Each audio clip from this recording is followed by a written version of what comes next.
ফেরাউনের ঘটনা বেশি বলেছেন। এমনকি আমাদের নবীর ঘটনা কোরআনে এতবার আসেনি, আর কোন জাতির কথা এতবার আসেনি। এটার কারণ কি? এটার উপর গবেষণা করেছেন সিরিয়ার একজন বিশ্বখ্যাত কোরআন গবেষক ডক্টর আতেব নাবলুসি। তিনি বলেছেন যে মানুষের মধ্যে সবচেয়ে কমন চরিত্র হলো ফেরাউনের চরিত্র। সবচেয়ে কমন চরিত্র কি?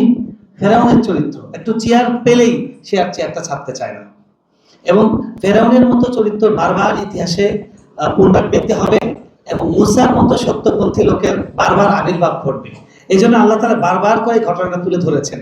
কিন্তু আফসোস, ইতিহাসের শিক্ষা, ইতিহাস থেকে কেউ শিক্ষা নেয় না। আমরা দেখেছি বাংলাদেশে যে লেডি ফেরাউন, সে নিজেকে ফেরাউনের মতো একদম অপ্রতিদ্বন্দ্বী এবং ওরকম করে মনে করেছিল। ফেরাউন যেরকম বলেছিল যে মুসা, তুমি হলো দেশের মধ্যে বিশৃঙ্খলা করছো। মুসাকে বলেছিল, নবীকে বলেছিল বিশৃঙ্খলা করছো, আর সে ছিল সন্ত্রাসী। সে আল্লাহকে অ্যাটাক করতে চেয়েছিল। ঠিক একই পদ্ধতিতে তারা বাংলাদেশে দেখেন, বনি ইসরাইলকে ফেরাউন যেভাবে ডিভাইড এন্ড রুল করেছিল, তার সে নারীদেরকে বাঁচিয়ে রেখেছিল, শিশু এবং পুরুষদেরকে হত্যা করেছিল।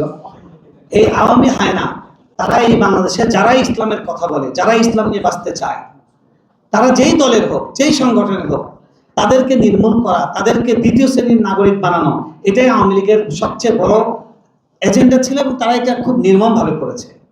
সেদিন যদি শাপলা এই শাহাদাত না হতো এবং শাপলায় এই তাওহীদবাদীদের, রাসূল প্রেমিকদের এই উত্থান না হতো, এই শোডাউন না হতো, তাহলে আমার দেশ যে শিরোনাম করেছিল শাহবাগে ফ্যাসিবাদের পতন,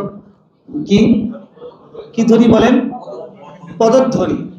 শাহবাগে ফ্যাসিবাদের পদধ্বনি আমাদের সম্পাদক সাহেব যেটা লিখেছিলেন, সেই পদধ্বনিটাই এখনো পর্যন্ত ধ্বনিত হতো বাংলাদেশে। আপনি দেখেন শাহবাগ এবং শাপলা, ওই ঘটনার পর থেকে 2013-র পর থেকে মানুষের সামনে দুটো ধারা একদম স্পষ্ট চোখের সামনে ভাসে এবং সেটা বারবার আমাদের সামনে আসছে। শাহবাগ হলো তারা মাঝে মধ্যে চেতনা বিক্রি করবে, চেতনা কপচাবে, কিন্তু কোনো দুর্দিনে, কোনো কষ্টে, জাতীয় কোনো দুর্যোগে তাদেরকে পাওয়া যাবে না। আর শাপলা হলো যারা আল্লাহ এবং আল্লাহ রসুলে বিশ্বাস করে, ধর্মকে শ্রদ্ধা করে, অন্য ধর্মকে শ্রদ্ধা করে। তারা যখন বন্যা হয়েছে তারাই আগে, যখন হাসিনার বিরুদ্ধে লড়াই করতে হবে তারাই আগে রক্ত দিয়েছে।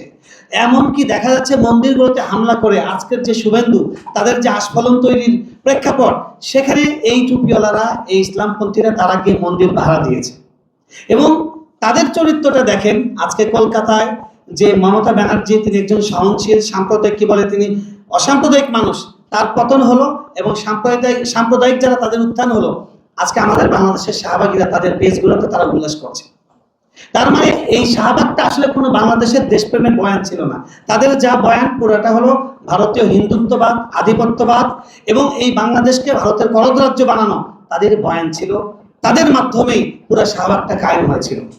আজকে বাংলাদেশের তৌহিদবাদীরা, আল্লাহ নবীর প্রেমিকরা যদি সেদিন সেই 5 মে 2013 সালে যদি রক্ত না দিতেন, তাহলে বাংলাদেশে তারপরে যে ঘটনাগুলো হয়েছে, জনগণের উত্থান হয়েছে, আমাদের ছাত্র ভাইদের যে বিপ্লব দেখেছি এবং জুলাই আগস্টের যে বিপ্লব হয়েছে দেখেছি, সেটা হয়তো হতো না। কারণ সেই রক্ত থেকেই এই জাতি শিখে গিয়েছিল যে এই হায়নার বিরুদ্ধে তার অনেক রক্ত দরকার এবং রক্ত দিয়ে তাকে বিদায় করতে হবে।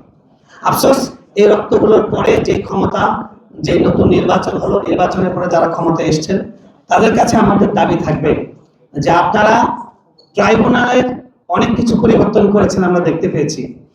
প্রসিকিউশনের প্রধান তিনি বক্তব্য দিলেন, দেখলাম তিনি বলছেন যে আমাদের কাছে 90% এভিডেন্স এসে গেছে, আমরা আগামী 1.5 থেকে 2 মাসের মধ্যে আমরা নিশ্চিত রূপে আমরা সবকিছু সামনে আনবো।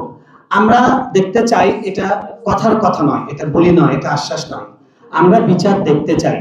যারা ক্ষমতায় আছেন তাদের উদ্দেশ্যে আমরা সবিনয় মনে করে দিতে চাই, আপনারা যে আজকে সুন্দর বাংলাদেশে আপনারা যেই স্বপ্নটা কখনো দেখেননি, অনেকেই স্বপ্ন দেখেনি এই চেয়ারগুলোতে বসবে, সেই অসম্ভব স্বপ্নকে সত্য করেছে।